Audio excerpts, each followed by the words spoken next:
In the chaotic world of cybersecurity, few stories have been as captivating as the tale of Aaron Barr, a once prominent security expert who unwittingly found himself in the crosshairs of the notorious hacking collective, Anonymous. This group, infamous for its shadowy existence and decentralized operations, has become a symbol of internet vigilante justice, with members anonymously hacking into both corporate and governmental systems to expose what they see as corruption, injustice, or simply to create chaos. Aaron Barr, a seasoned professional in the world of cyber defense, had spent years honing his skills in the U.S. Navy, where he worked as a signals intelligence officer. His career included international deployments, including in places like Japan, Spain, and Ukraine. After retiring from the Navy, Barr transitioned into civilian life as a defense contractor.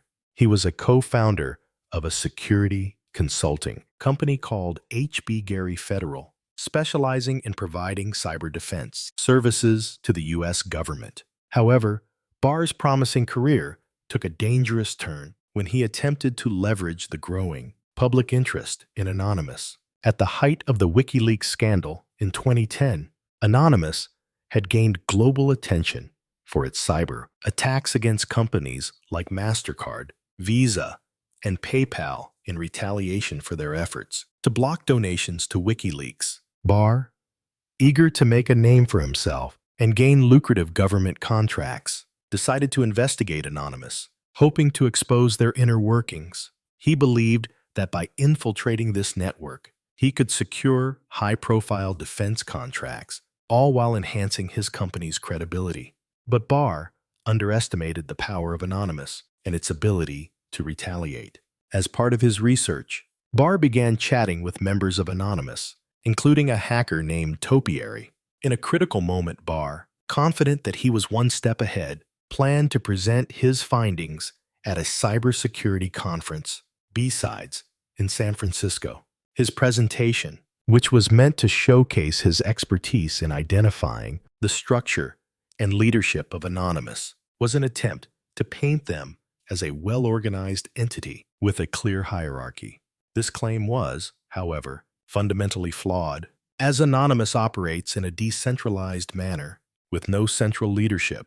As Barr prepared for the conference, he leaked information about his talk to both journalists and members of Anonymous. This was his first major mistake. One of the most iconic moments of this story, when Barr spoke to Joseph Menn, a journalist for the Financial Times, revealing his findings about Anonymous's leadership structure. The article, titled "Cyber Activists Warned of Arrest," was published on February 4, 2011. Within 24 hours, the FBI reached out to Barr for more information.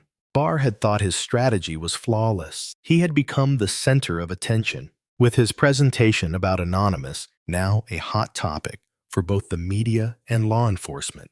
However, the consequences of his actions began to unfold in an unexpected and brutal way. As Barr anticipated some form of retaliation, he was unprepared for what Anonymous was capable of. Just days before his big presentation, hackers from Anonymous infiltrated Barr's company, HB Gary Federal, exploiting a security vulnerability in the company's website.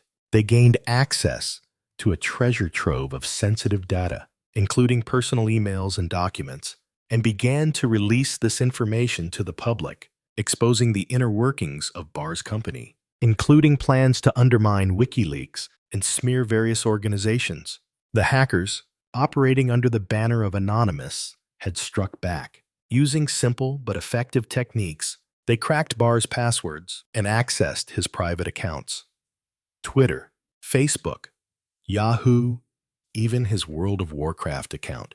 They then began to troll Barr, posting messages on his social media accounts, exposing his personal information, and further mocking him in public forums. They even infiltrated the email accounts of his business partners, spreading the damage further. As the hack unfolded, Barr's life and career began to unravel. His company's website was defaced with the iconic Anonymous logo and a message that read, This domain has been seized by Anonymous under Section 14 of the Rules of the Internet. The hackers released a torrent containing thousands of confidential emails from HB Gary Federal, exposing Barr's private conversations about his plans to infiltrate Anonymous and discredit WikiLeaks. The documents revealed the dark side of Barr's business dealings, including attempts to sabotage rival companies and smear campaigns against journalists and activists. Ironically, Barr, a man who made a career out of protecting others from cyber threats, became the victim of the very same tactics he once employed. In a moment of desperation, Barr reached out to his partners and the FBI, hoping to salvage what was left of his reputation and business. But it was too late. Anonymous had already made sure that the damage was irreversible.